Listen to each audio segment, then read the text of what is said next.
can't control it. I don't wanna feel it.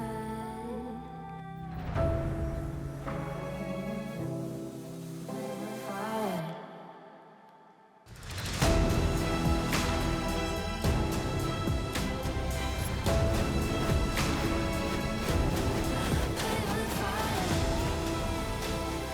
Play with fire. Play with fire.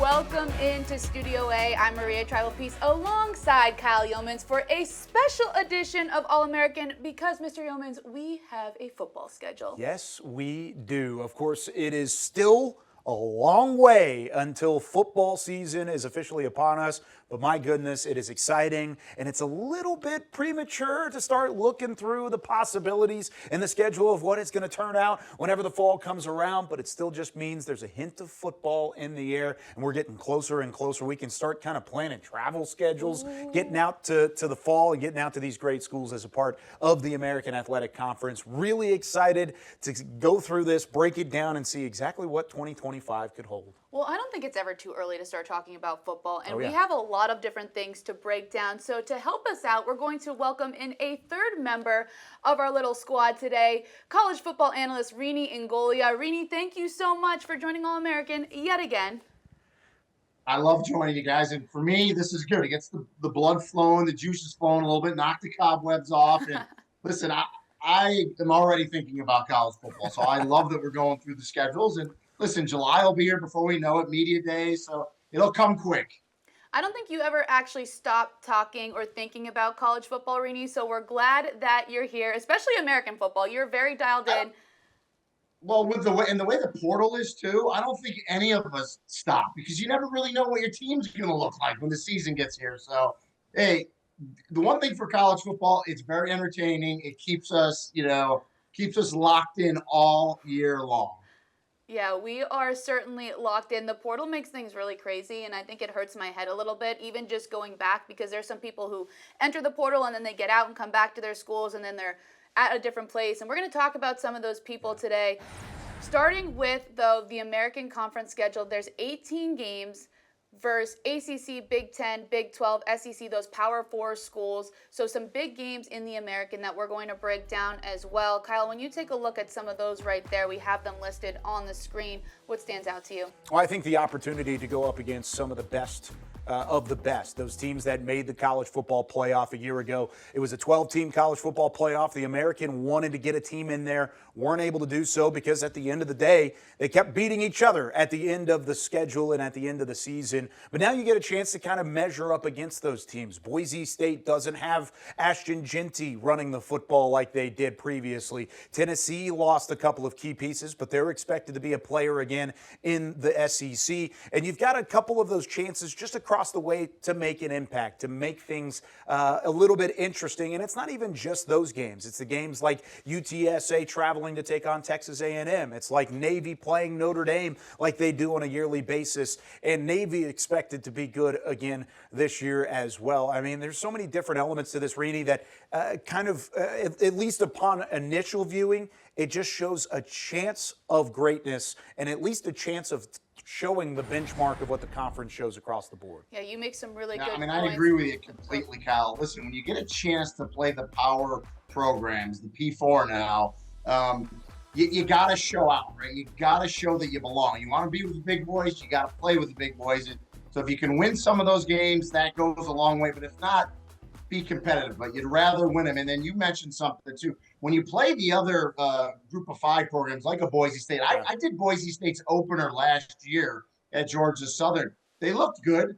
Did I think back then that they were going to make the run that they did to the college football playoff? Absolutely not. And I think that's what's exciting, too. It gives people like hope and fan bases like, hey, guys, we're in this thing. But every game counts. But especially when you play those better teams, you want to showcase yourself. So, yeah, I'm excited because there's some great opportunities for American Athletic Conference teams right from the get-go when this season kicks off.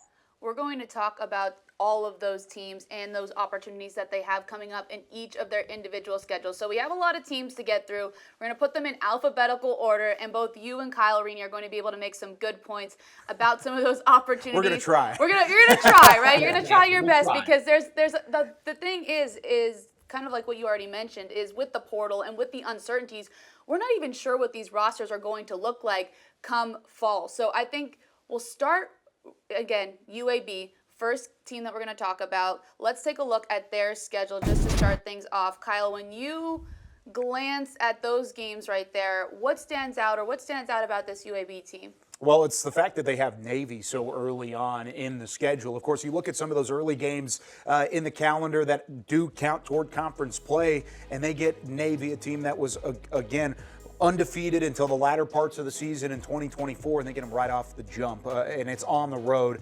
And I think UAB as a whole, a team that is trying to find their identity, is trying to find some rhythm underneath Trent Dilfer going into year number 3 as the head coach in Birmingham. They aren't going to have that ramp-up period because you have Alabama State as your opener. That's a Thursday night game, so you have kind of a mini bye going into the Saturday matchup at Navy. But then Akron is a formidable opponent in non-conference play. Oh, you go to Neyland Stadium in Tennessee in their first month of action as well. And then whenever you return home, you got a little bit of a break, right? You got a little bit. No, that's not the case. You get a bye week, and then it's Army, the reigning American Conference champion. So that is a front-loaded schedule, and that's not even to mention what Memphis brings whenever they play at home against Memphis, and they bring them to Protective Stadium down in Birmingham. I mean, Rene, when you look across the board at this schedule, it's kind of a minefield for UAB, especially in the first half of the campaign.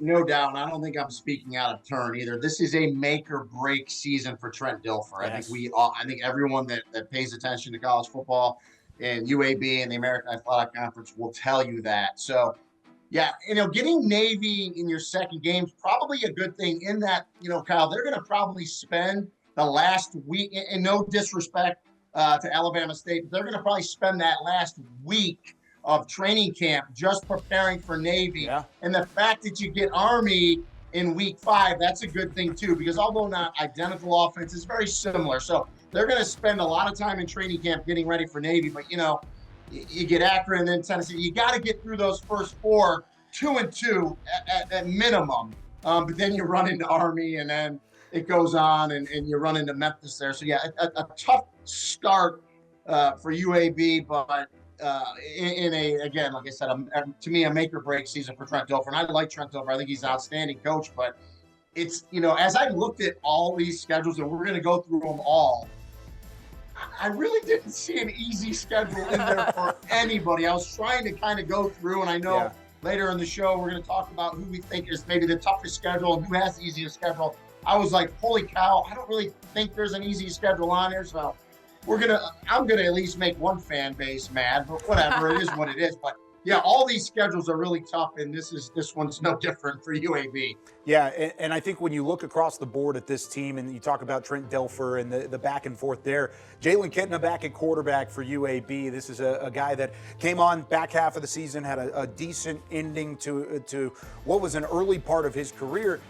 Of course, he has the pedigree. His dad playing as long as he did in the NFL, being around as a coach during his time in the Dallas-Fort Worth Metroplex, and then finally finding his way to UAB. He was at Florida beforehand, before the transfer. They're building around him. You look at some of their better recruits. You've got Aaron Mattingly from the tight end position, 6'5", 200-pound, 3-star commit out of Tennessee. He's somebody he could be a safety blanket for Kitna at quarterback. Jalen Elder is a guy that I really liked out of the high school ranks as well. Kind of a smaller receiver out of Georgia, still a 3-star recruit, somebody to keep an eye on moving forward there too. So they're building around their young quarterback, which I really like. But with Trent Dilfer in a huge year, there's not a whole lot of ramp up time, and especially with this schedule, that's going to be a tough task for UAB across the board. And and Trent Dilfer, he's an offensive-minded coach, right? I think where they lacked last year really was that team defense. They got to up that defense. They got to get going. But we talked about a little bit in the opening.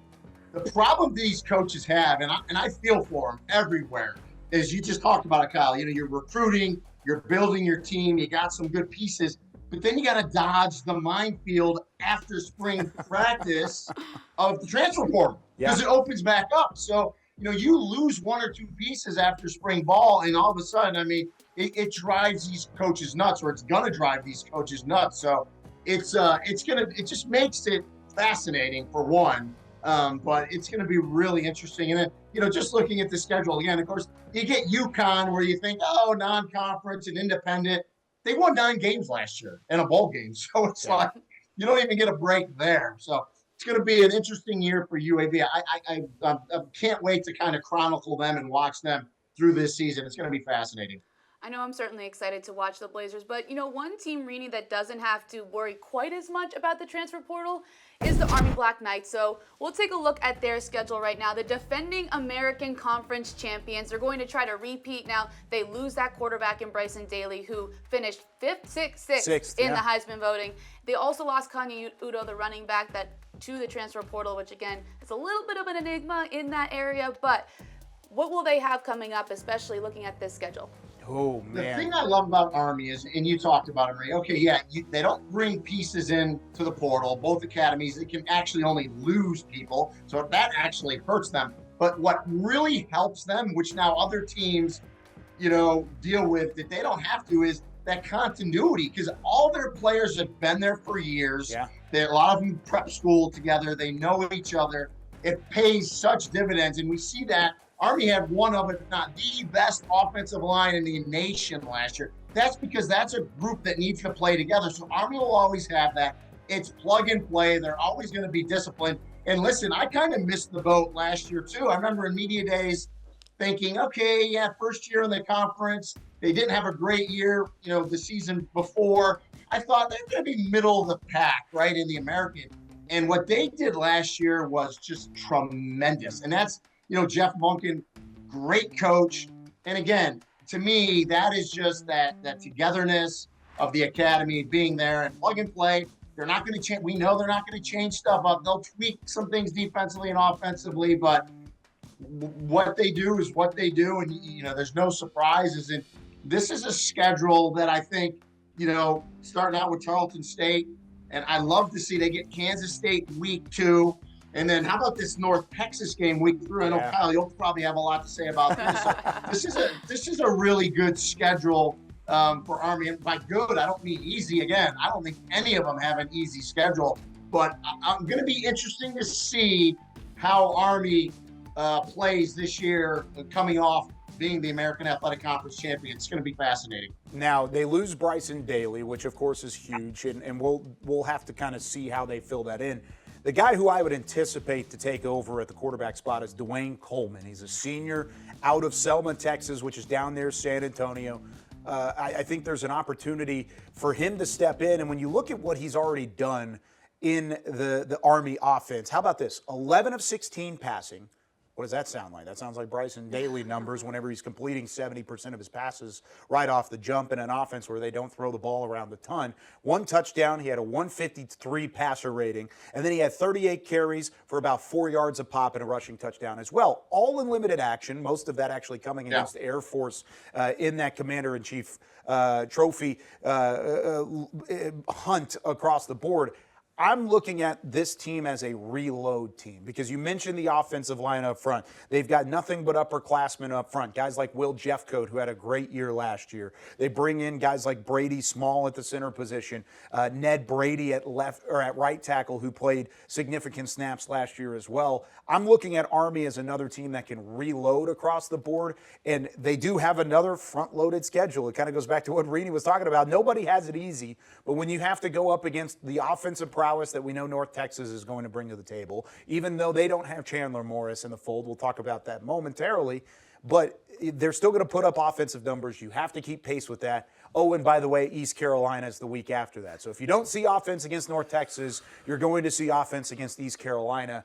They're going to have to figure it out early. They did last year in their first year in the conference. I think they'll see a little bit more challenge, a little bit more adversity early, but I really do like Dwayne Coleman. I actually saw him play for Roosevelt High School in the Texas high school football ranks. He can sling it a little bit out of the gun option. He's got great athleticism.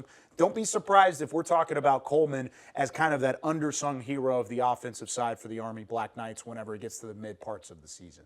And he's very athletic. To your point, I like. They're probably going to lose the power running from the quarterback position that Daly gave him. But Coleman, very athletic, can throw the ball like you said. So he's a great kind of insert in there. And then they'll get some fullbacks in there. They'll get some running backs going in there. And the crazy thing about Army is, again, you kind of know what they're going to do, but you can't stop. People have problems stopping them. And so.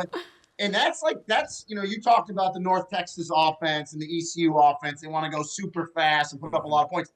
Their kryptonite is an Army, is a Navy that just controls the ball, first down after first down, run that clock. I mean, that is the best defense for those high-powered, high-tempoed offenses. So some really good matchups early. I'm looking forward to it.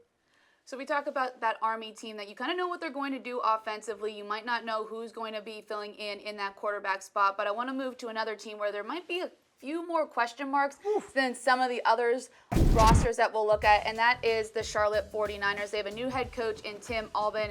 And Kyle, when you take a look at that schedule, I mean, it's kind of hard to circle which games are going to be as big for them because you don't really know what their roster is going to look like going into this 2025 season. Oh, yeah. I mean, it's a completely different look across the board. You talk about key players that had left, key players that are coming back, and it's just a long list one way or the other. And Charlotte was a team that we had talked about last year under Biff Poggi and what he brought to the table. You thought there was an opportunity late to build some momentum. They didn't necessarily do that. And that's why, of course, Albin is the one that comes in, and he's expected to take over and play a significant factor in the rebuilding aspect there. He was the Ohio head coach, right? 58 wins, 28 losses.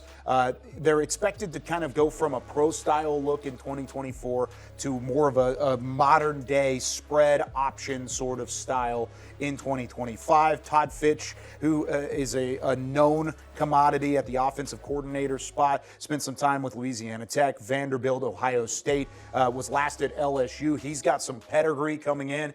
And you're going to get that tested early on because not only are you going to have to play a neutral site game against Appalachian State at Bank of America Stadium in Charlotte to start the year. App State, always very formidable out of the South or the Sun Belt, a very consistent, very solidified team across the board. Oh, in week 2, here comes Bill Belichick, none other than the greatest coach in the history of the NFL, or one of the greatest coaches in the history of the NFL, taking over for North Carolina. This is a new coaching staff, and their first 2 go-at-its are a solidified mid-major program and one of the greatest Pro Football Hall of Fame level coaches of all time. And Rene, I'm looking at the early parts of the schedule. I don't see a break across the board for Charlotte. Welcome to the American Conference, Tim Albin. Yeah, this fascinates me. So I got a couple things here. First, you could have had a million bingo cards, and you would have never had on there that Bill Belichick would be coaching a game against not only an American Athletic Conference team, but at their home stadium. So that's number one. So that's going to be must-see TV right there. And then talk about the juxtaposition. So Charlotte, the first, few years in the American, it's been that program that's, you talk about portal, right? 30, 40, 50 new players each year. Just, you never knew what the roster was gonna have. And by the way, they had a lot of talent. I did their game at Memphis last year. They had Memphis beat. They let that game get away from them, but they had a lot of talent on that roster. Now you rebuild, but so where your juxtaposition is, you bring in Tim Albin, defensive-minded coach from Ohio.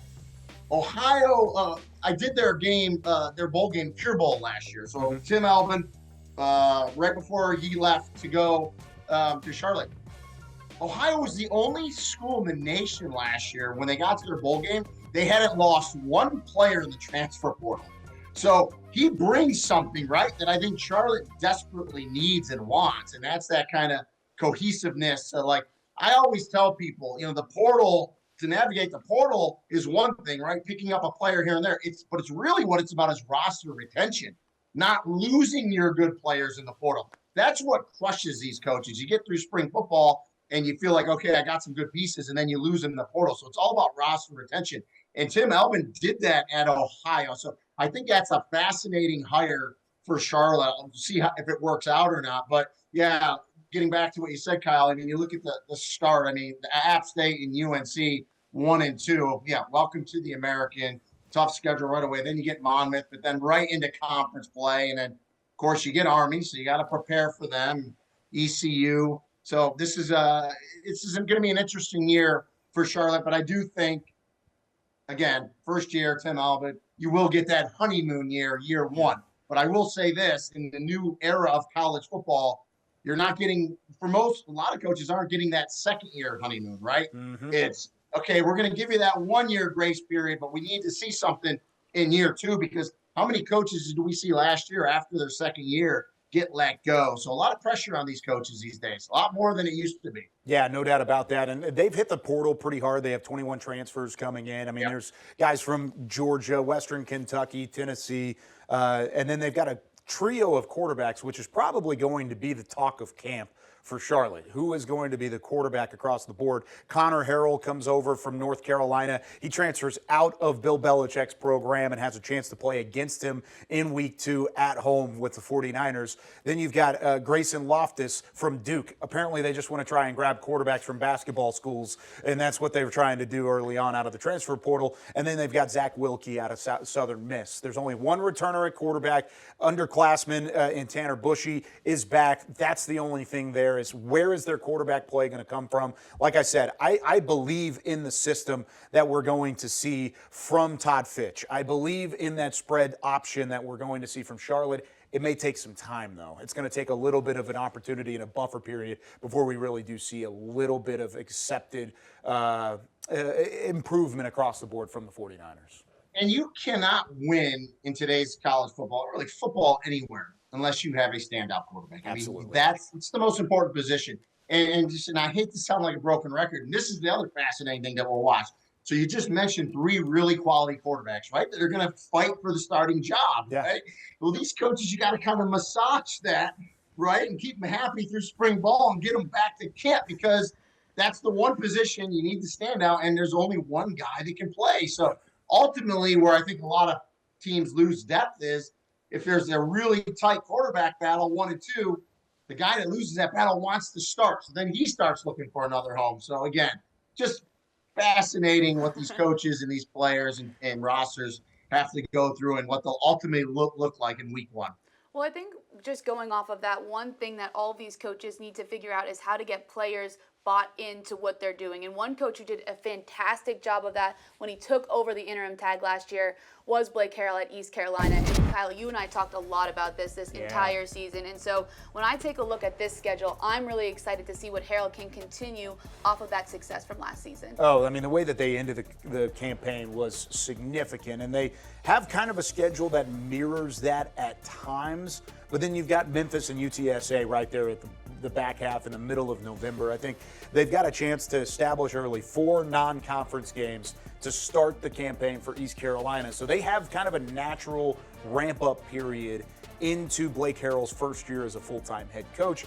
And if you talk about a team that had buy-in, they had buy-in from the guys that were still there in East Carolina, but now they've had buy-in from the transfer portal. I don't know if anybody outside of maybe Memphis in the recruiting cycle has had a better portal aspect and element to their recruiting than East Carolina. I mean, they are bringing in some legitimate starting talent, and we're starting to see that. They may have a first-round pick when it's all said and done, too, in this April's upcoming NFL draft, and revel from the cornerback spot. So that's going to add some element to it of, I can go to East Carolina and still end up in the first round of the NFL draft, or at least in the first couple of rounds of the NFL draft. Now you've got a solidified head coach. You have a respected offensive coordinator in John David Baker going into his second year, and Josh Ulrich moves up into that defensive coordinator spot. So portal, recruiting, early schedule. I think this plays in favor for East Carolina, Rene, because they've got a chance to ramp up into those tough games with Army, Tulane, Temple in the middle of that schedule, and then try and get there and be ready when conference play comes around. I agree. The momentum that this program caught after they let Mike Houston go, there's no doubt Blake Harrell earned and won that job. I don't think anyone thought that they were going to hire Blake Harrell, and they grabbed momentum. The team rallied around him, and he forced ECU to hire him. And kudos to Blake Harrell because he did a tremendous job. We talked about John David Baker, one of the young and up-and-coming offensive coordinators, and we talked about the speed of this offense. He's one of those guys, he wants to go quick, wants to snap the ball about every 12 seconds. And I talked about momentum, and I mean, I love this schedule in that they beat North Carolina State in their bowl game, and there was a little fisticuffs, if you will, at the end of that game, and so some bad blood. And I love it that they open up against each other. This is what college football is all about. But this is another team, ECU. Watch out for them because again, momentum. And I've said this before publicly. It's my favorite American Athletic Conference stadium. Dowdy Fickle, and I love it. I kind of call it, to me, it's like SEC light. And I mean that in a compliment. When they're playing well and they put fans in that stadium, watch out. It's a tough place to play. And we talk about Josh Ulrich, comes from he was at Auburn. I dealt with him. He was at Liberty before that with Hugh Freeze, a really good coach, going to be the defensive coordinator. So yeah, I think they're kind of firing on all pistons after last season. And I've got one name to keep an eye on. Watch out. Oklahoma transfer Chiquaze Petaway, wide receiver, 6 foot, 195 pounds, just a blazing speed guy, outside guy. He could play in the slot a little bit as well. He played at Oklahoma limited time. Keep that in mind. Limited time at OU, but during his limited time, he put up 3 receptions, 79 yards in one game against Tennessee on the road against the Vols. He's got an opportunity. He was a top 10 prospect out of the state of Texas, out of high school, goes to Norman, didn't necessarily fit in there. Now he feels like John David Baker's the best guy to get the most out of him moving forward. Mike Houston can certainly do that as well. I really do Blake Harrell, not Mike Houston. We were just talking about Mike Houston. Blake Harrell can get the best out of him moving forward. I think Petaway is a guy to keep an eye on. He could be special in that offense for Eastern Carolina. Now, he's the perfect type of player that can excel in that offense under John David Baker. So exciting to see. Exciting to see what he does next year, or this year, I should say. We can't keep all the years. It's 2025, in the fall of 2025. It's also hard to keep track of all the new coaches in this conference as well. Florida Atlantic has a new coach at the helm. That is Zach Kittley. This is what their schedule looks like, Kyle. What stands out? Well, first off, it's another welcome to the American schedule, but you get a little bit of a break in between. You get a bye week before you face not only your first conference opponent, but you go at home against Memphis to begin your campaign. So you've got that rivalry matchup, actually back-to-back rivalries. I'll classify FAMU as a rivalry there in week 2 just because of the close proximity and the Florida element to it. Then you get Florida International, that rivalry that we showed on All American last year in a non-conference sense again. Get that Power 4 wind up with Maryland on the road. I like what Zach Kittley can bring. Texas Tech offensive coordinator for the last 3 years. He had some success with guys like Taj Brooks out there at Texas Tech and Lubbock. They're going to run the football. That's part of his brand. He wants to go and run the ball a little bit more than that up-tempo look that we've gotten to know from Florida Atlantic as well. Keep in mind that they've got that Memphis game, but then some winnable matchups, at least in their mind, over the second part of the schedule. Rice, UAB, South Florida. Then I think it gets a little bit tougher down the stretch with Navy, Tulane, East Carolina there too. I like that UConn matchup as kind of that final benchmark going into a possible postseason bid if they do win the games that they feel like they can in year number 1. Like Rene talked about, that ramp-up period or that honeymoon period, I think with Zach Kittley, he's got a better setup in year 1 than a lot of these other first-year head coaches do.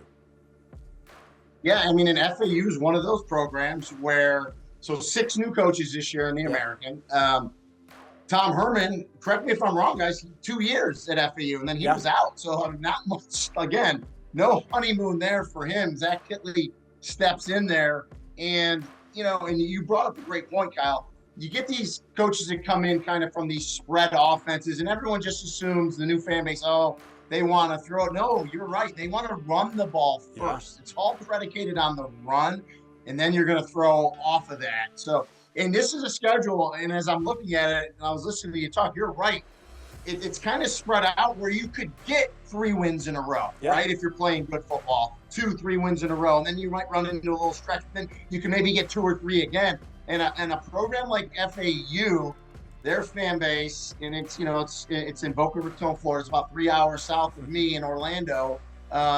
It's a fan base that's just hungry for a bowl game, right about now. So the goal really is, do you want to? The goal is going to be win the conference championship, make the playoffs. That's how everyone's goal should be. But realistically, if you're a fan there, hey, can you get us 6 wins? Can you get some momentum? Can you get us to a bowl game? I think that a lot of these new coaches, that's kind of the goal. Let's get to that 6-win mark. And the last bowl game for Florida Atlantic was all the way back in 2020. Like you said, it's been some time.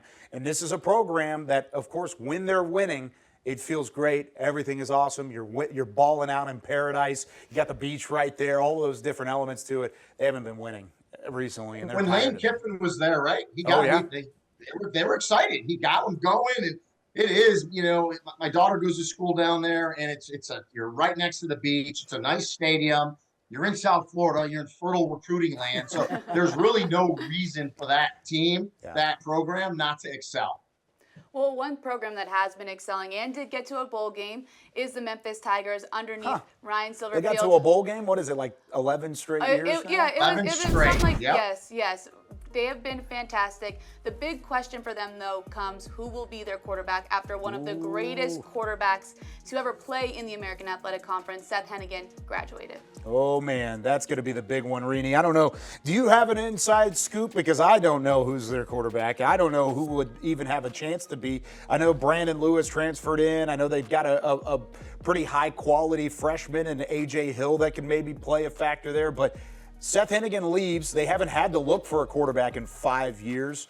And then they've got to come up and make a statement early in the campaign with games against Troy. Of course, Coach Silverfield was at Troy previously and has coached there before. And then you've got Arkansas there as another opportunity down the line. I mean, where do you go at the quarterback position? Yeah, that's the million-dollar question, and I don't have any inside knowledge in that. That's the hard thing. Like, I did Memphis. Holy cow! I think I had Memphis like 4 times last year. So I talked to Ryan Silverfield a lot. We got pretty, close with our talking, and I think I know him pretty well. And it was a luxury. It was funny. We were talking about the coach to quarterback communications. Obviously, you can call the play in and talk to the quarterback, and it said they go, it's almost a disadvantage for us because we don't need it with Seth Hennigan. He was so good. That he was a coach on the field, and it was such a luxury having 4 years of him. But now him, gone, it's like a kid having their blankie pulled away. They felt so secure. And now you don't know what's going to happen, and so it's going to be fascinating. This is a schedule though that for a team that's made a bowl game 11 straight seasons, to me this is a very manageable schedule for them, albeit if they get quarterback play, dare I say, half as good as what they had with Seth Hennigan. They don't need someone to step in and be Seth Hennigan. They just need someone to get in there, do their best, still be good. Again, you need a good quarterback play, but that program is another one that has recruited tremendously. They have a lot of talent in there. It's one of those programs nationwide where big-time players leave other Power 4 programs, they kind of always find their way to Memphis. Is that because they have that relationship with FedEx? That probably has something to do with it. But Ryan Silverfield has it cooking there. Their facilities are phenomenal. They're redoing the Liberty Bowl. That's going to be really nice. So, and again, this is a schedule that's very manageable. But to your point, as long as they can get quarterback play.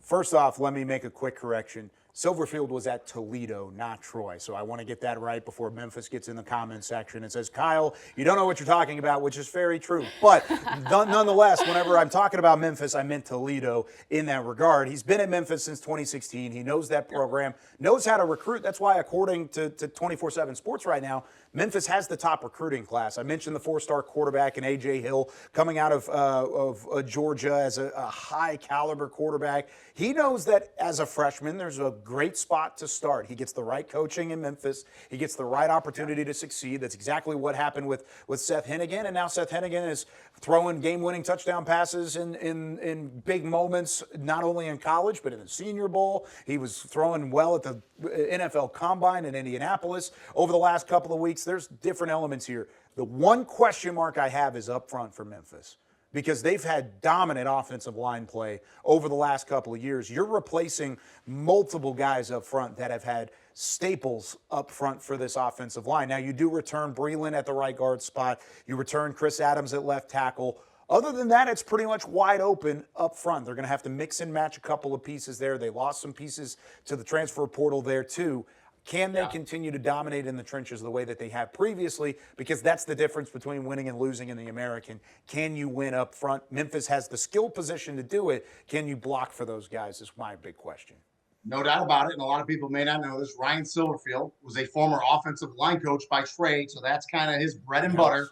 So in the portal, in recruiting, he knows you win game. You build teams from the inside out, and you don't win, as you said, without good interior line play. So I think he'll get a good handle on it, but we talked about it earlier. That's that group that it needs to gel. Sometimes you have really good players and they just don't gel. And just getting back to Ryan Silverfield again, we talked about Blake Harrell, how he kind of forced ECU to hire him. He did the same thing at Memphis when Mike Norvell left. He held that ship together when Norvell left Florida State and just kept winning and kept him going. And he's still there. He's still cooking. He's a really good coach. He certainly is a really good coach. He'll have to answer the questions about up front and also that quarterback. But, Kyle, we started a trend earlier in the season, a hashtag that we called Horvath for Heisman. And the Navy midshipmen do not have to answer the quarterback question because they have somebody named Blake Horvath who was phenomenal, especially in that big game that they played at the end of the year against another school. Like the reigning American Conference champions? Yeah. And he looked pretty good against them. Run it back, run it back, run it back. It is time for Blake Horvath for Heisman talk again.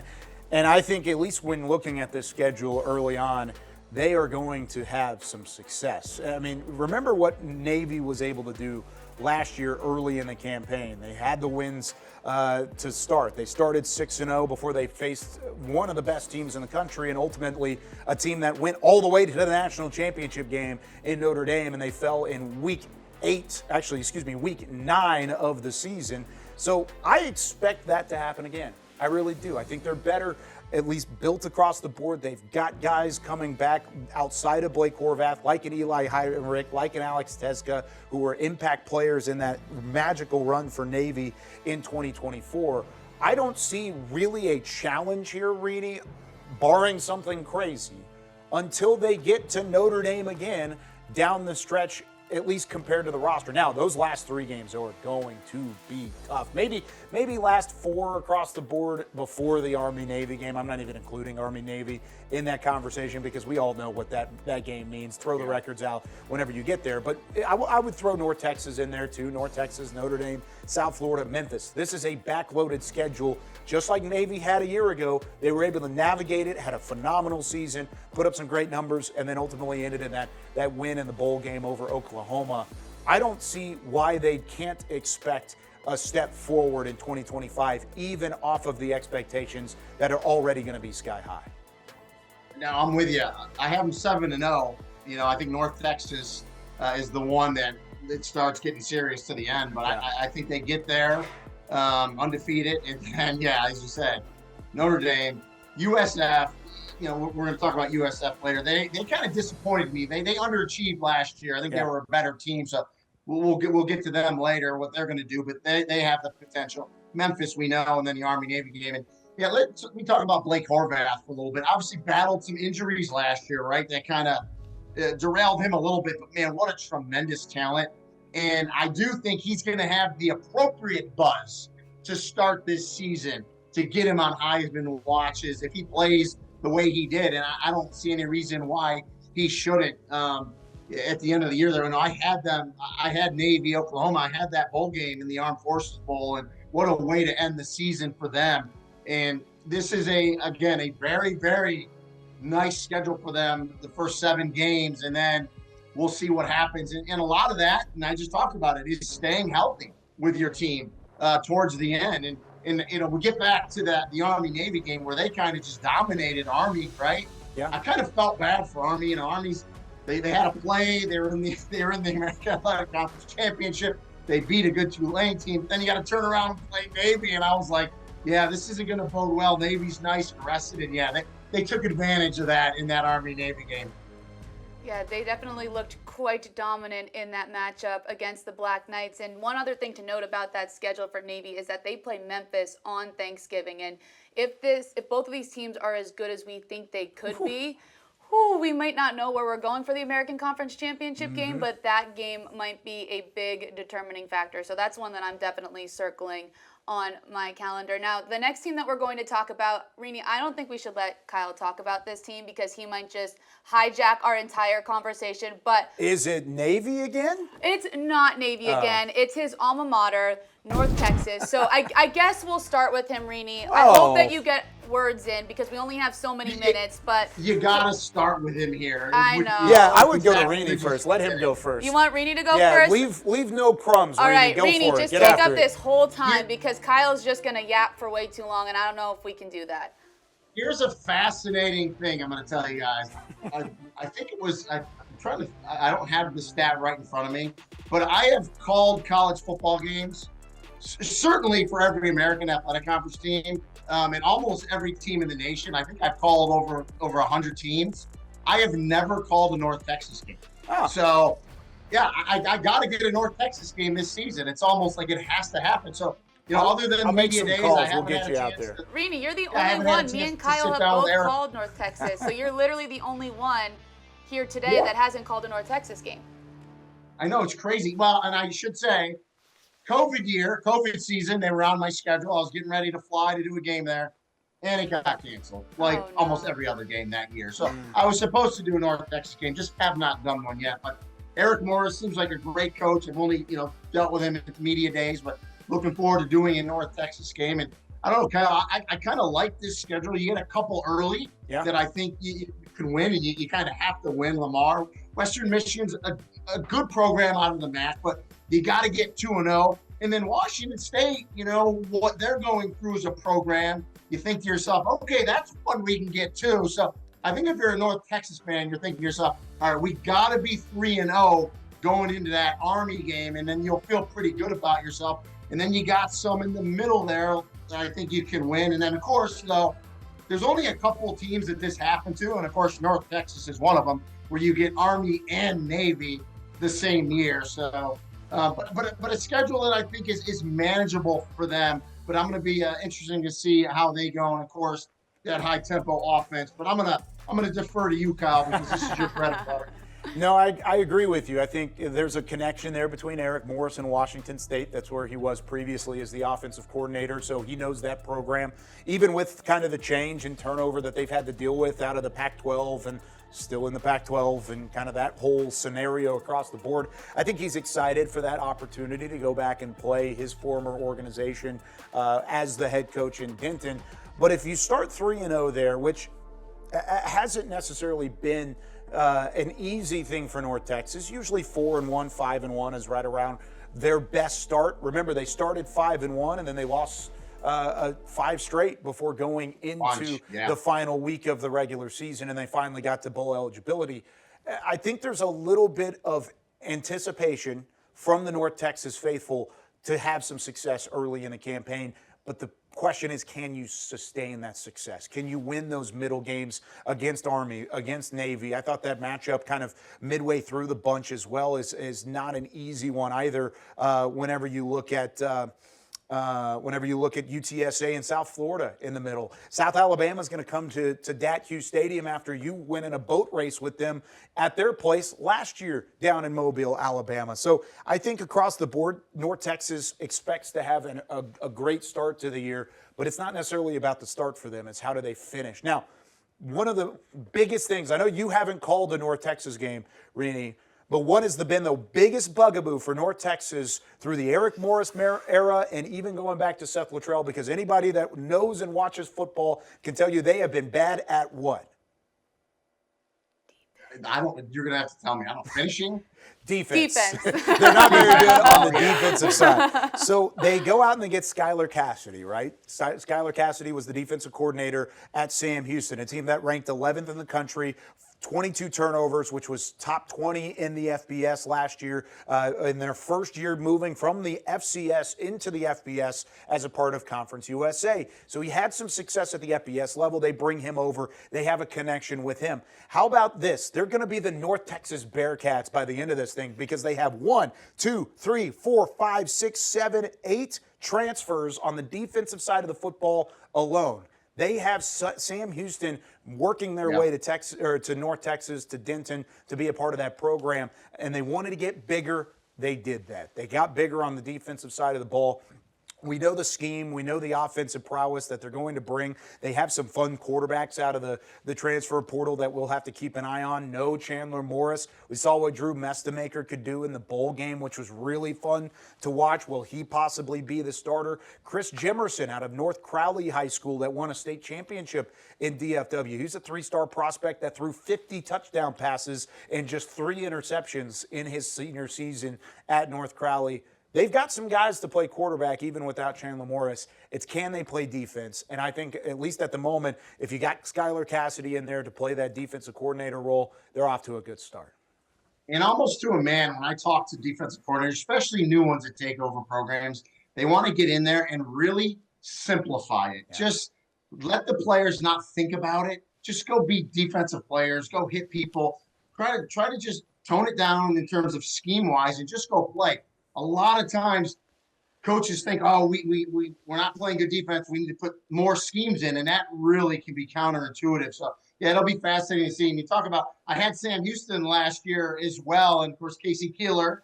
We're going to talk about him. Leaves Sam Houston, goes to Temple, and it looks like, Kyle, you just said, a lion's share of his players didn't necessarily go to Temple with him, but they went to North Texas. So, good program, Sam Houston. So those are some good gets for North Texas. Well, Rene, like you and Kyle both said, a lot of Bearcats on that North Texas roster, and there's a lot of Owls in the American. We already talked about one group. Let's talk about another one.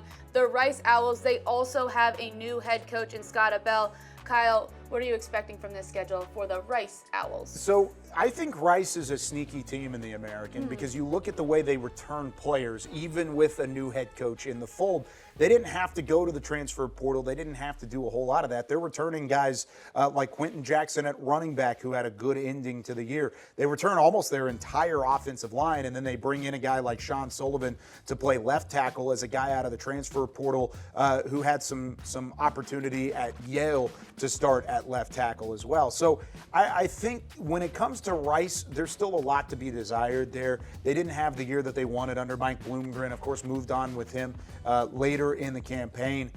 They haven't had maybe the high school recruiting, but they haven't needed to yet because they do have guys that they're retaining and the experience returning. And Rene, you talked about it earlier, having guys that are in your program, whether you're good or bad, is going to help you out just because they know what the limitations are. They know what the process is. And I think early in the campaign, they get that same kind of first-year ramp-up that we talked about for some of those other top programs. They get Louisiana, solid program. I know you called one of their games last year as well when they took on Tulane.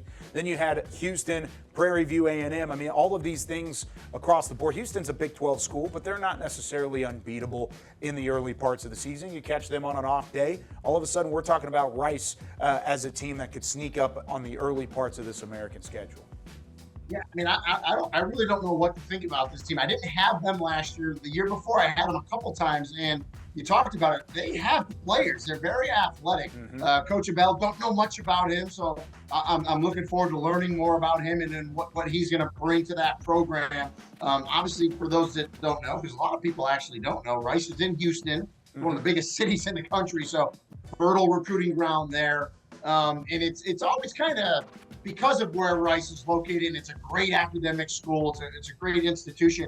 It's always surprised me that they haven't really taken off and been a better program. I mean, they've had flashes of it. So yeah, I'll be very interested to see how they do this season upcoming. But I like the fact that core offensive line is back. To me, it's so important, and as we talked about earlier.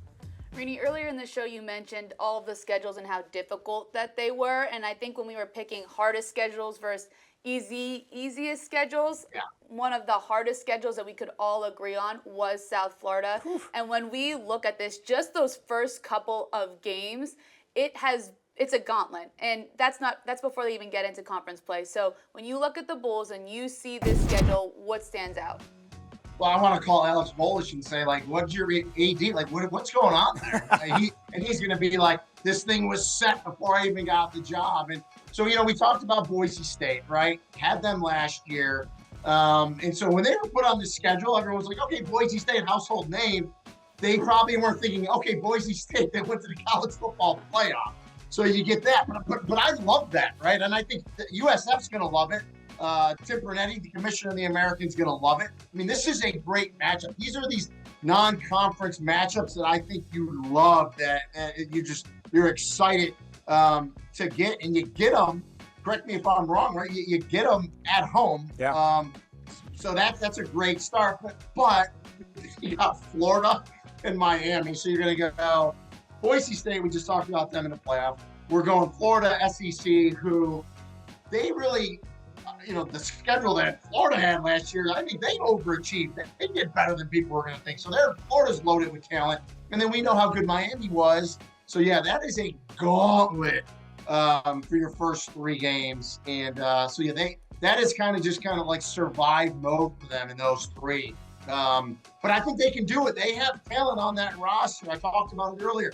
I think they kind of underachieved last year. They didn't play as well as they were capable of. And I think it's because the year before they kind of overachieved, and they just didn't play last year like they could have and should have. So it'll be fascinating with Coach Golish and see what they do this year. But yeah, what a gauntlet, 3 games to start. And we're gonna get to Tulane's. Tulane's rivals it as well, but yeah, these 3 are ridiculous to start off with. It's unbelievable. And remember last year they went on the road to Tuscaloosa and played Alabama early in the campaign. They had Miami at home, and both of those games were tight at halftime, and then in the second half it was kind of Miami and Alabama did Miami and Alabama things to kind of pull away from that point in the game. But the biggest thing for me is that they retained their quarterbacks. They retained both Bryce Archie, who was the backup who filled in for Byron Brown, who was the starter who went down with an injury early in the campaign. Both are returning as juniors. Both are guys that can have a significant impact. And I don't know if you're Alex Golish, to set a starter very early. I think Byron Brown is presumed to be the starter. You want to keep both of those guys in a competition until spring camp, until after spring camp, because like you talked to earlier, you don't want one of them to possibly go elsewhere in the portal. Speaking of the portal, they've got 2 guys that I really like out of the portal. One of them is Chaz Nimrod. That's his actual name. I'm not calling him a name. Wide receiver out of Tennessee last year. He's a 3-star recruit out of high school. Electrifying receiver on the outside, 6'3", 220 pounds. I think he's going to be a force in the American. He's kind of that true X. I wouldn't be surprised if he's on one of my NFL draft boards going into the next couple of NFL drafts. I think he has that type of talent. Didn't really get a ton of playing time at Tennessee, who had some weapons on the outside. He goes to South Florida, pairs up with one of those 2 quarterbacks, whoever ends up being the starter between Archie or Brown. And I think Nimrod's a guy who can have some success. Speaking of, we've already gotten to know Cartavius Norton, the running back who was at Charlotte. Before that, at Iowa State, ran for a ton of yards at Charlotte. Now he makes the jump, and he's with a different shade of green in the American across the conference. And now instead of being kind of a 1-2 punch in Charlotte, he's the one. He's the bell cow, and he's built for that element of the offense. 5'11", 225 pounds. He looks like a bowling ball running downhill. I like Norton, Nimrod, and then whoever plays quarterback at the South Florida, at the end of South Florida camp. I think they've got the talent to make a run in the American because of the conference schedule that they've got early doesn't rival the non-conference schedule. I think we're going to see them challenge a couple of those top teams. And then when they get into the American, they're going to say, you know what, we've been here, done that before. It's still tough competition, but we know how we can stack up against it. No, I agree with that. And I'm glad you know where all these pieces are in portal, because I can't keep track right now. So I'm glad Trust you're me, file. I've spent some time studying going into this one, Rene. I'm not just, this is not off the top of the head because the portal is nuts. It is crazy across the board. And as far as the quarterback question, 100%, no doubt, you're going to have 2 starters all spring. He will not differentiate. He's not going to have a starter and backup because it goes back to our point. Yep. You have 2, for all intents and purposes, you have 2 starting quarterbacks.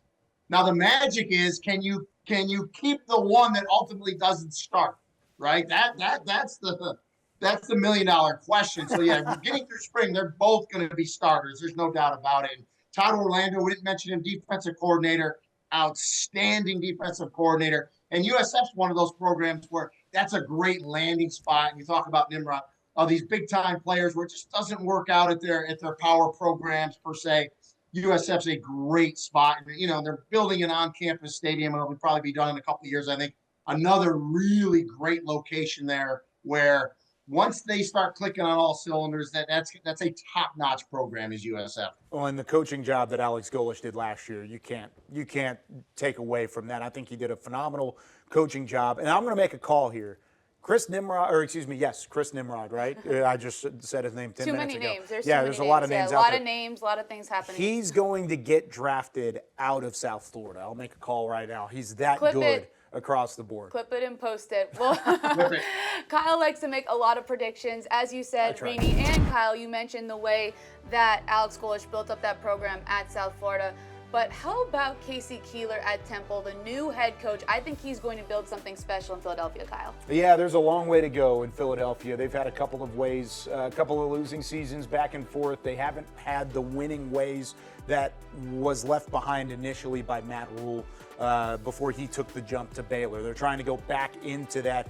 Casey Keeler, like we talked about earlier, makes the jump from Sam Houston, where he spent over a decade winning games at the D3 level, winning games at the D1 FCS level, and then making the jump last year into Conference USA and ultimately challenging in Conference USA with the Bearcats. I like the thought process here, because if you're going to get a guy to build a program, go get somebody who's already done it and is still young enough to do it again, right? And that's exactly what Keeler does. Now, they have to do so early against some interesting competition. They go with 2 of those Power 4 matchups. They go dip into the SEC toe waters of Oklahoma early, and then they welcome in Georgia Tech as well, which will be an interesting thought process too.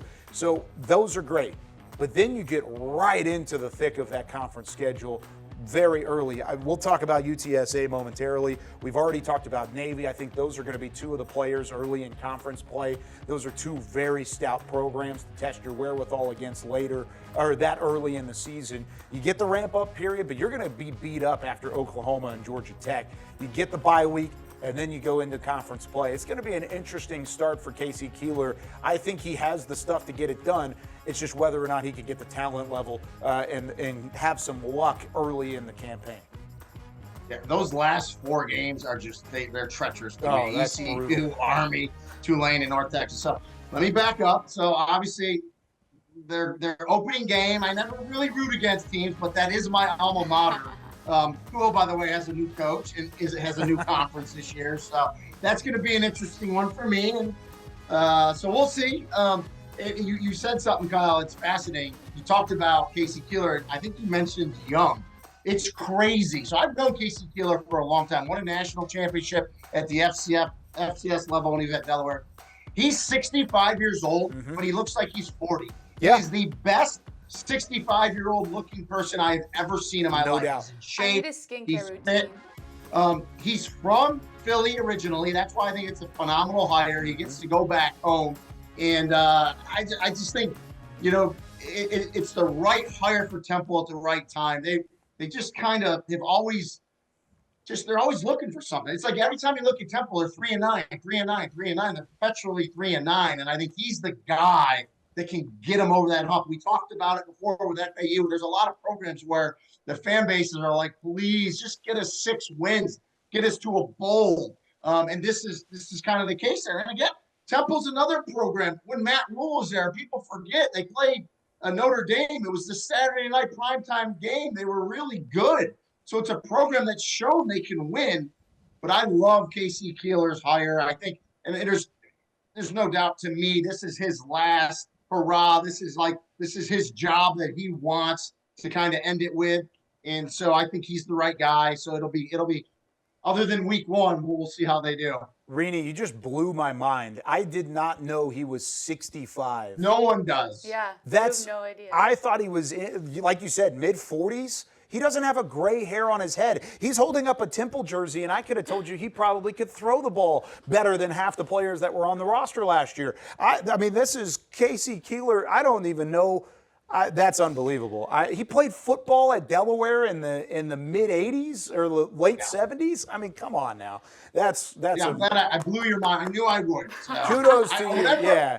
I mean, I'm looking at him saying, yeah, they got a guy in their mid-40s. He's been already there for a decade. You should let him know that you thought he was that young. I'm sure he'd I'll let him greatly know appreciate immediately. it. But Yeah. I think that the Temple fans are going to appreciate having Casey Keeler at the helm. He's very excited to get back. He's ready to turn that program back to the strength that it had back in the Matt Rule days. But another program that finished off the season strong underneath a head coach that is still there. So. Not a new coach, Jeff Traylor and the UTSA Roadrunners. We talked a lot about them, Kyle, at the end of the season. They return Owen McCown. He played fantastic in that later part of the year as well. So looking at that schedule, again, there's no easy schedules in this American slate. Which one of these games are you circling? Ooh, I mean, that first one I think is really intriguing. On the road against Texas A&M. A team, I mean, of course, UTSA played Texas last year on the road. Texas was just on another level. Of course, they went all the way to the Cotton Bowl and the college football playoff semifinal. I don't think A&M is to that level that what Texas was last year, but they lost a lot of talent to the NFL draft. They've lost a lot in the portal. Now they're going to recruit really well. They're in the SEC. They're going to get a ton of NIL money and collective together. They're going to be good. But I wouldn't be shocked with the roster that Jeff Traylor is putting together, with the fact that you have an NFL caliber quarterback. Yes, I've said it. Owen McCown, if he continues on his trajectory, I think will be an NFL caliber quarterback.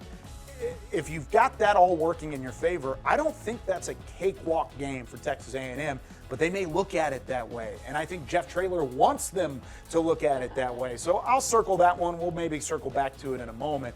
UTSA's one of the best teams in the conference. They were expected to be that last year. They were, of course, one of the favorites in the preseason poll a year ago.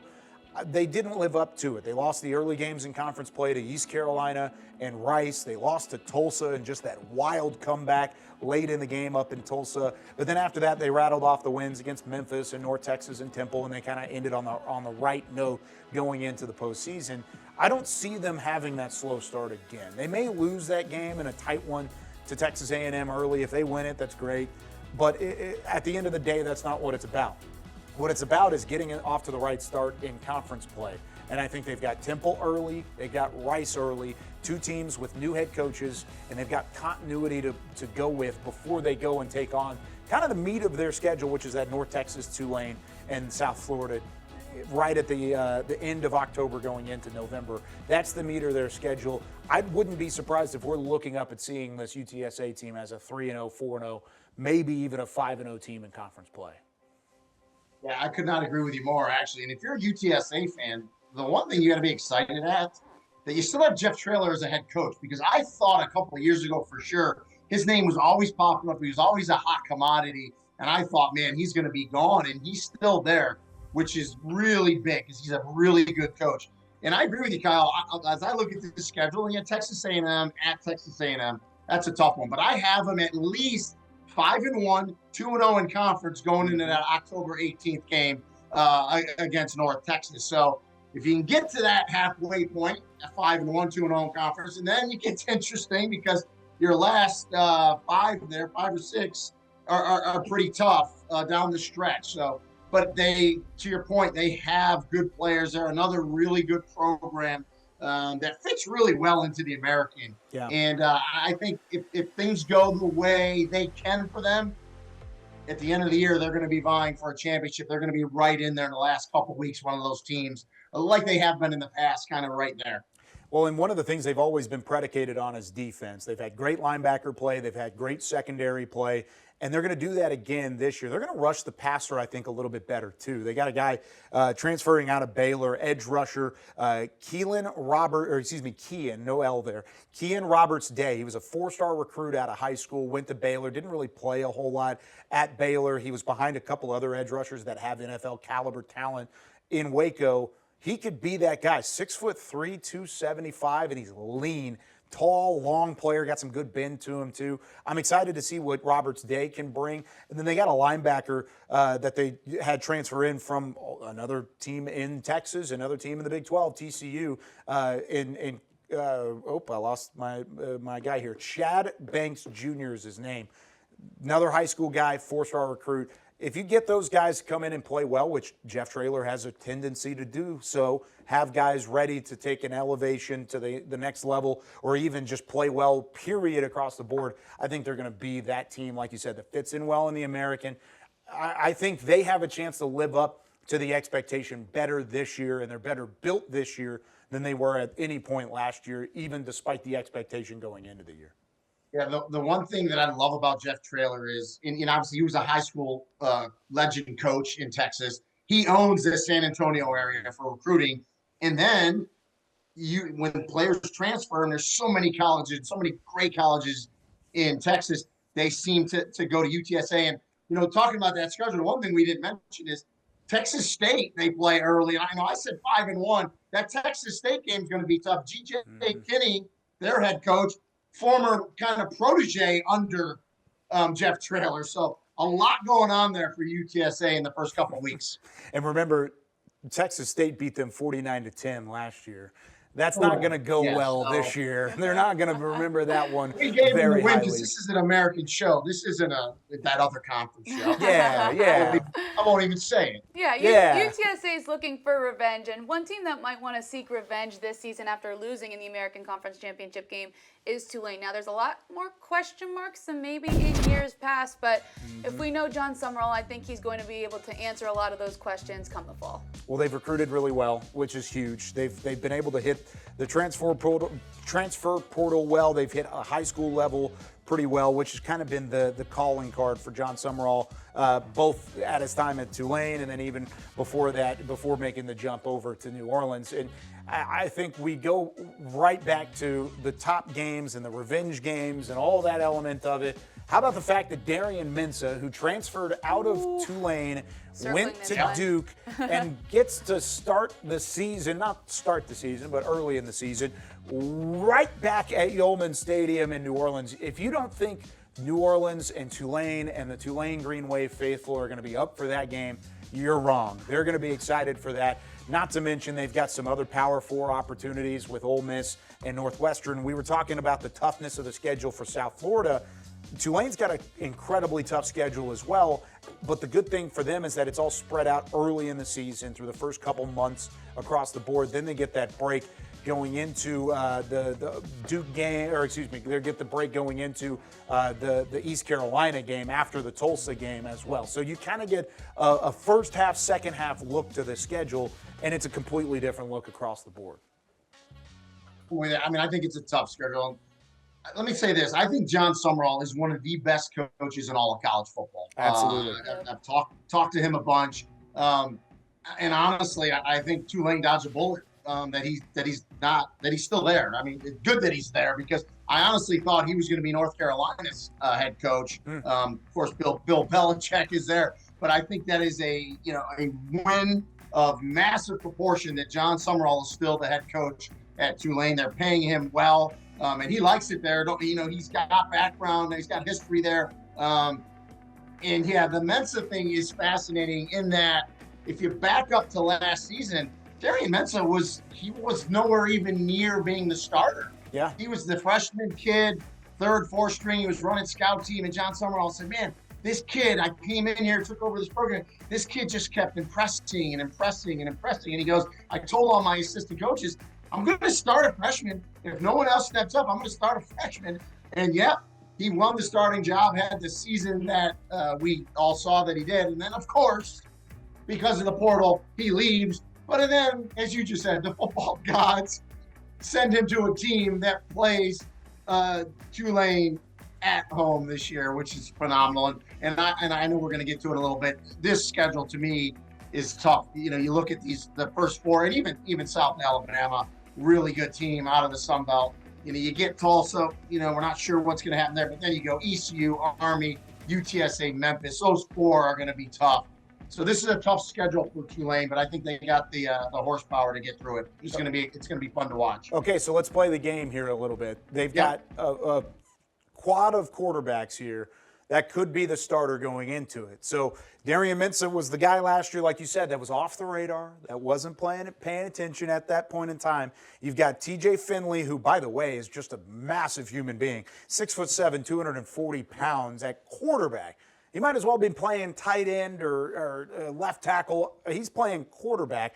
Huge body guy out of Western Kentucky. He's a possibility. Then you've got Caden Simonza from Ball State is a guy that you could play around with. Or Donovan O'Leary, kind of a smaller quarterback who transfers in from Illinois. Or you can go right back to the freshman. You can go to Kellen Tasby, who was there last year as well. I mean, there are 4 different guys that could possibly start. They're going to have to replace a lot of talent up front, and I think they can. They've recruited really well. Like I mentioned earlier, they're actually the second highest class right now, according to both the portal and high school, only behind Memphis in the American Conference. So if they're able to continue recruiting well, they have one of the best coaches in the country. I'm not worried about Tulane, no matter who's starting at quarterback. Plus, they've got some options to possibly do so. Yeah, and they had a great offensive line, as you said, and they'll rebuild there because that's their bread and butter. They've always had really good offensive lines up front. They've always been able to run the football. The quarterback question, you know, TJ Finley, it's interesting. I did a Western Kentucky game last year, and he didn't play. He's been going through a lot, but you are right. He is just a huge human being. The thing I like about the quarterbacks you mentioned, they all bring something a little different to the table, right? So you can maybe use a couple of different ones if you want. But the one thing that they all know going into spring ball and camp, John Summerall is not afraid to start a freshman. He legitimately is gonna, whoever's playing the best football, he's gonna go with. He doesn't play games. He's not gonna pull punches. So it's legitimately an open job for them. So it'll be interesting to see who wins it ultimately. All right, guys, we have one more team to talk about, the Tulsa Golden Hurricane. And when I looked at this schedule, I thought this one was pretty tricky as well because especially on the conference side, they're one of the teams that do have to play Army and Navy. Mm-hmm. They also have Oklahoma State as well. Kyle, when you're taking a look at this, ranging in difficulty, where do you put this schedule? I think it's probably middle of the road, like you said. I think from a conference standpoint, they don't get any breaks early. That's plain and simple. The first 3 conference games are really, actually first 4, because, I mean, Navy sneaks in there too, the first month of the season. Kind of like what I talked about earlier. You're going to catch Navy early. That's not necessarily the team you want to catch early because they have all the returners. They have Blake Horvath and company coming back. That's a tough one. Not to mention, you got to play Oklahoma State the next week after that, and that's a team that was reeling a year ago in the Big 12. They're trying and desperate to work back to their prominence. Navy, Oklahoma State, Tulane, Memphis, East Carolina. I could argue that through any of the schedules we've just talked about, that is as tough of a 5-game stretch as you're going to have anywhere across the American, especially when 4 of those 5 games are within the conference brackets. So it's not an easy way for Trey Lamb to begin his tenure as the head coach with Tulsa. Now, with that being said, I think they do have a little bit of confidence because they have their quarterback back in Kirk Francis. Kirk Francis came on last year. He had some ups, he had some downs, but I think if you get him in an offseason where he's the guy, where he has an opportunity to grow into this system, to kind of buy in to what Trey Lamb is bringing, coming off of a couple of years at Gardner-Webb, a year at East Tennessee State. He's won at every level that he's been at, won a championship in the Big South, won a championship in the OVC. I think for the most part, you're looking at him and saying, okay, Coach Lamb, what do you need me to do? Because he was a former quarterback in his own right. I think now you've got Kirk Francis learning from the right guy, and that could be enough to make them at least formidable in conference play. That's just a tough way to start it off. Yeah, I mean, it's an absolute blessing that they have Kirk Francis back. I agree with you. Welcome to the American Athletic Conference, Trey Lamb, because this schedule, I think you were being kind. Kyle. I think it's a little more than middle of the road because Yeah, I you know agree. you get they're one of the unfortunate ones. You get Navy and Army, right? In conference. You talked about Oklahoma State already, and then holy cow, you get Tulane, you get Memphis, you get ECU, and let's just throw Oregon State. Am I looking at the let's throw Oregon State in there, by the way. Welcome to the American. And I've had Tulsa the last few years a bunch, and it's one of the smallest Division I universities in the nation. But I love that stadium. I love the quaintness of it. The issue that they've had there, this is what Trey Lamb has to do, and I've talked about this, it's roster retention, because it just seems like schools like Tulsa, when you recruit a player, you find a diamond in the rough and you get someone and he ends up being a standout performer, they seem to have been losing those players in the portal. So they got to find a way to keep their talent home. I think that's the biggest thing for Trey Lamb taking that job at Tulsa. But he's going to be indoctrinated into the American pretty quick with that schedule. So it'll be interesting to watch. And they have some talent, I think, across the board. We talked about what they did at wide receiver. They've always been pretty good up front. Remember a couple years ago they had Tyler Smith, who ended up getting drafted by the Cowboys in the first round and is now an All-Pro and Pro Bowler with Dallas. They bring in a couple of transfers, one from Oklahoma that I really like. Ian McClure up front, I think, is somebody that you could maybe rely on to take some snaps. They got a transfer in Hunter Erb, 6'6", 330-pound offensive tackle from Texas A&M, who was a 4-star. And then I like the returner. Didn't get to see a ton of time last year, but Zion Steptoe, he's a junior. He was at Purdue initially, but transferred in before last year at wide receiver. Kind of a burner out of the slot, a wide receiver possibility that can maybe see some more snaps there too. For the most part, they have talent across the board. Kirk Francis, you got to build around him, build around your new head coach. That's a tough schedule across the board. Like you said, maybe I was being kind. I was trying to give them the benefit of the doubt because I think they can, by the end of that, I think we're going to talk about them winning games late. Down the stretch in October, November, I think we're going to look at Tulsa and say, okay, here's the Tulsa team we anticipated trying to make it back to bowl eligibility. I think that's certainly possible in year number one because they do have talent. You just got to piece it all together and just maybe steal one of those games across the board. And then we're talking about something special for the Golden Hurricane again. And you mentioned it too. Trey Lamb's a winner. He's won everywhere he's gone, and that's contagious. And sometimes when you take over a program, the kids need to learn how to win again. And I think that was kind of the case at Tulsa.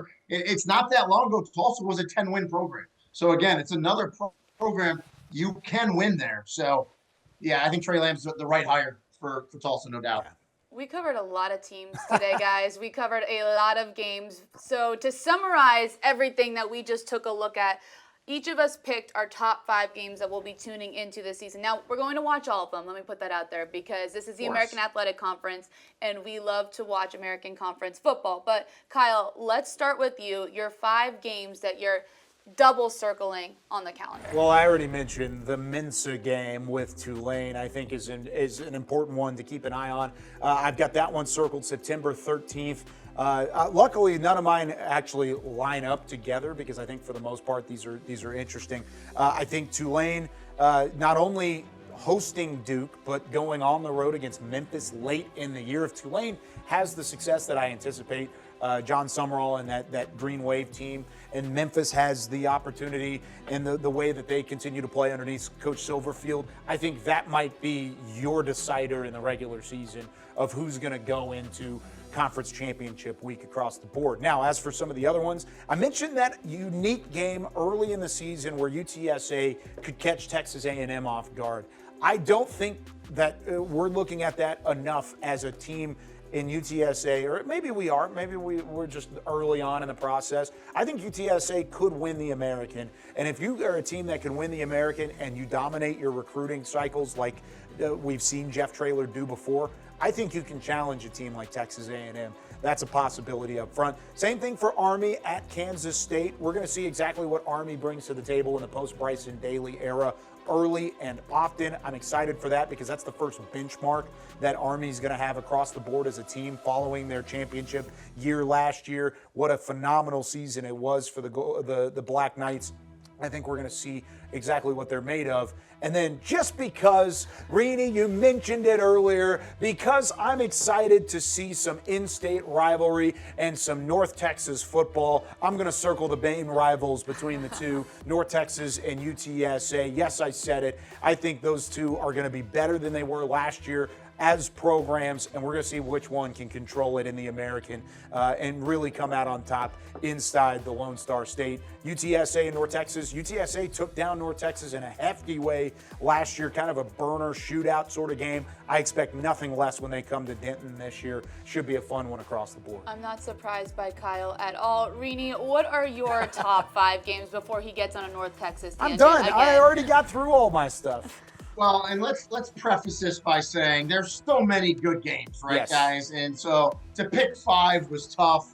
And I actually sent in 6 because I said you can't have a top 5 games without Army-Navy. That kind of goes without saying. So we kind of throw that at the end because I think that's just a given, Yeah, right? exactly. So USF Boise State, we talked about it. I just think opening the season with this matchup, Boise State that was in the college football playoff last year. This is just a great opportunity for not only USF, but for the American Athletic Conference. So I love that matchup to get it going.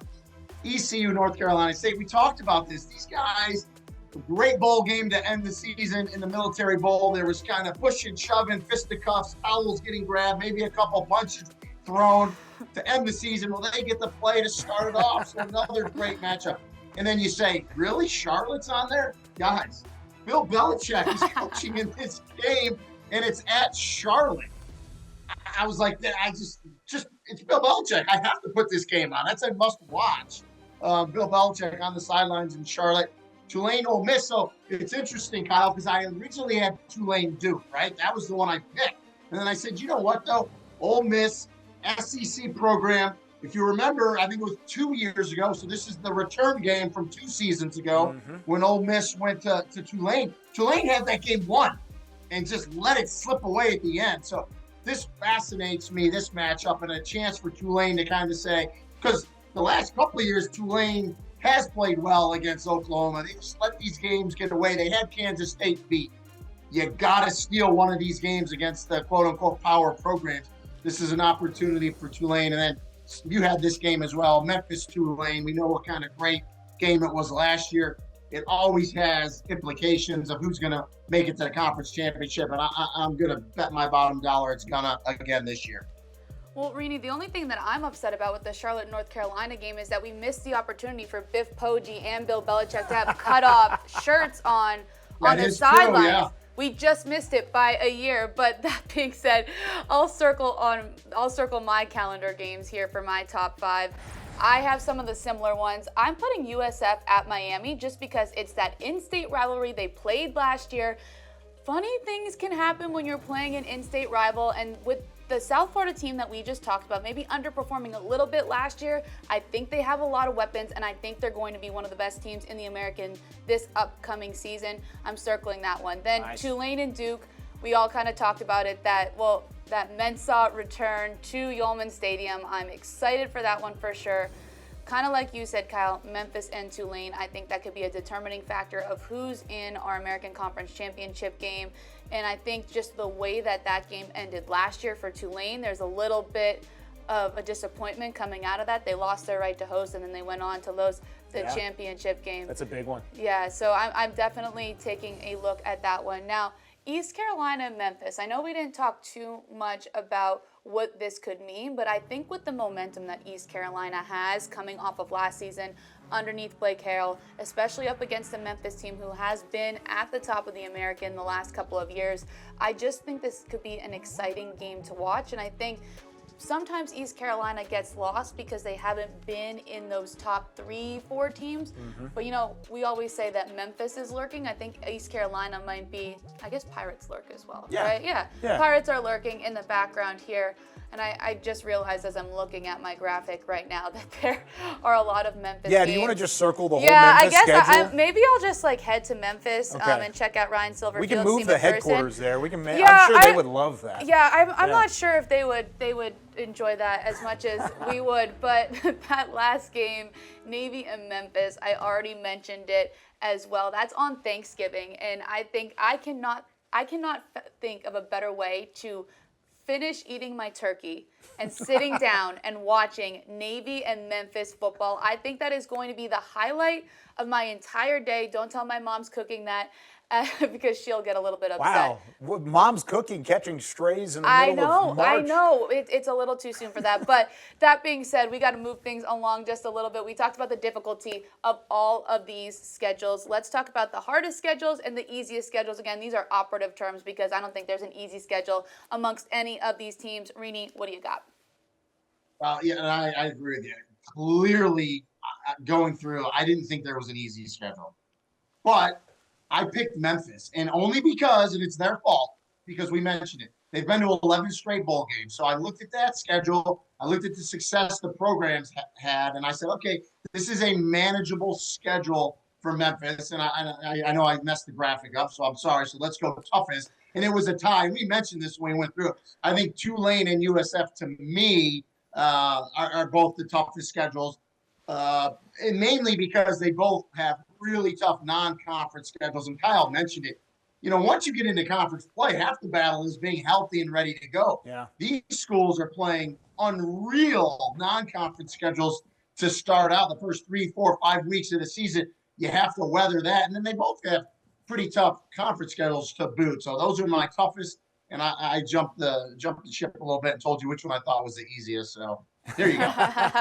Well, I'll stick with you on the toughest schedule across the board, and I'm going to go out on a limb here, Rene. I think you and I have the exact same toughest schedule. Because we didn't talk, for the record. No, we did not, because I think Tulane and South Florida, when you factor in the non-conference early in the campaign, the tests that they're going to go up against throughout the year, it's going to be tough for them to be healthy when it comes to the early parts of the American Conference schedule, because from that point forward, like we talked about, it doesn't get much easier, because it won't be easy across the board at all, because the American is going to be such a top to bottom close together conference, and I don't think we're going to see the same kind of separation as we've had in the past. Teams are going to beat up on each other. Who's going to be the best fit whenever you get to the early parts of their conference schedule? I think when you look at Tulane, you look at South Florida, the way that they're playing in the SEC, they're playing in the Big 12, they're playing in all these different games across the board, it's going to be tough for them to be ready whenever the conference schedule comes around. So I'm going to stick with you there and say South Florida or Tulane. Those are the two toughest by far. I'll stick with my toughest now. I also have South Florida. Again, we didn't chat before this, so the Bulls are just getting a little bit of love from us because we do believe that they have a difficult road ahead. But I'm throwing in Tulsa into my schedule. And I know Kyle mentioned that middle of the pack, and I disagree with you a little bit, because even though their non-conference isn't as tough as maybe some of the other people that we just mentioned, they have that really difficult conference schedule. So they have to play both Army and Navy. And then Tulane, Memphis, and that East Carolina team that I just talked about right in a row. So I think that they have a gauntlet in the American playing some of the top teams, and that's why they've slipped in to my toughest along with USF. No, I like it across the board. And I mentioned really the ACC schedule and some of those other things that I think could play a factor. I mean, we've talked about it year in and year out. Navy plays Notre Dame every year, and Notre Dame's going to be just as good next year, too. So kind of an honorable mention. I think Navy, as good as they are, they're going to be tested early, too. And then they got that Notre Dame scheduled late in the year, just like they did in the past. So there's a couple of them along the way. It's just there's not any right answer. There's not a perfect answer whenever it comes to the easiest schedule. I'll start it off, since we heard from Rene about Memphis. Yeah. I'm going to stick with Memphis, too, there. I think Memphis. All right. And then I'm also going to throw Rice in there, too. I think Rice is another school that, yes, you're going to get tested by Houston and Louisiana, but it's not the same thing as seeing Miami and Florida and some of those other schools early in the campaign. When you look at Rice, they start on the non-conference slate with home game, home game, home game. Then you start your conference slate at Charlotte, which we'll see what Charlotte ends up looking like by the time Thursday, September 18th comes around. But I still don't think it's one of those schedules that across the board is something to strike fear into the heart of the Rice Owls. And then when it comes to Memphis, You're starting with Tennessee, Chattanooga, or just Chattanooga now, as I think they're called. But then you've got at Georgia State, at Troy. Come home against Arkansas. I wouldn't be shocked if we see another Power 4 win for this Memphis Tigers team, just like they did last year against Florida State. I don't know if Arkansas is going to be a quality team out of the SEC like they had been in previous years. If they're going to take the jump that they're anticipated to jump, I think Memphis could certainly challenge them as well. Then you go at Florida Atlantic, at home against Tulsa, back on the road against UAB. The meat of that Memphis schedule isn't until October, late October. I think Memphis can end up running some table here and possibly be really good, just like you were talking about there, Rene. I think the Tigers have a chance to do something special again. So my easiest is going to be different from both of yours, and I see your points as well. But I don't know. For me, easiest just doesn't. It's not easy, but I think it's kind of what they did to themselves, kind of to your point. And I'm going to talk about Army, and this is why. You win the American last year, and when you take a look at their non-conference schedule, all right, they have K-State, so I'll give you that one, but their other non-conference games are just not as strong as I would like them to be. And then also in the American, they obviously can't play Navy because they're saving them for the Army-Navy game, and they also don't play Memphis. And so I just think that the lack of those two teams in the conference schedule also eliminates some of the difficulty from them as well. So it's not easy. I'm just looking at what they did last year and how successful they were. And so I want to see them be more challenged because I do think they're one of the best teams in the American. Yeah, how dare they save Navy until non-conference play like, across the board? I mean, come on, what are we doing as a organization if that's the case? I don't know. That's why they're my easiest. And again, I keep doing this because I really don't want Army fans to at me and tag me and yell at me. But that being said, we covered a lot of schedules, a lot of difficulty and easy schedules and new coaches and so much more in the American. Kyle, is there anything else that we really need to touch on before we send everyone on their merry way? Yeah, I think for the most part, it's all about excitement. I mean, I could sit here all day, and Rene, I know you're the same way. We could talk football night and day. We could make this a 14-hour show. I'm sure Zach and Chris in the back would hate every single moment of 14 hours of straight football talk. But at the same time, I still think the excitement level is real, no matter if it's new faces or returning faces. We have some of the same excitement that we have for Blake Horvath as we do for some of these guys that are coming in the transfer portal and that are making their way into the American Conference. We're just as excited to see what John Summerall and Coach Silverfield for Memphis bring to the table as returning head coaches as we are for Temple and for Florida Atlantic and some of these other schools like Tulsa that are going to bring new head coaches into the fold. So I think the overall mantra is there's a long way to go until we kick things off in the later fall months and we get things rolling, because then it's hot and heavy. It's downhill. We're getting that train rolling and we're not stopping until we crown a champion in the first week of December. But with all of that being said, between now and then, keep that excitement level, because the new faces deserve it. The returning faces deserve it. And I think we're going to get another great year of American football for it. And that's the one thing with the portal.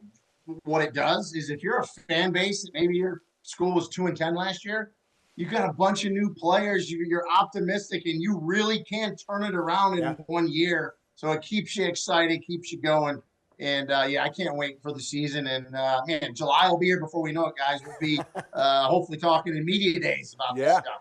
We are counting down the days. The excitement is there for new faces, old faces, and so much more. But that's going to do it for us here today in Studio A. Maria Trivelpiece, Kyle Youmans, and Rene Ingoglia. Thank you so much for joining us on our American Conference schedule reveal. We hope that you enjoyed.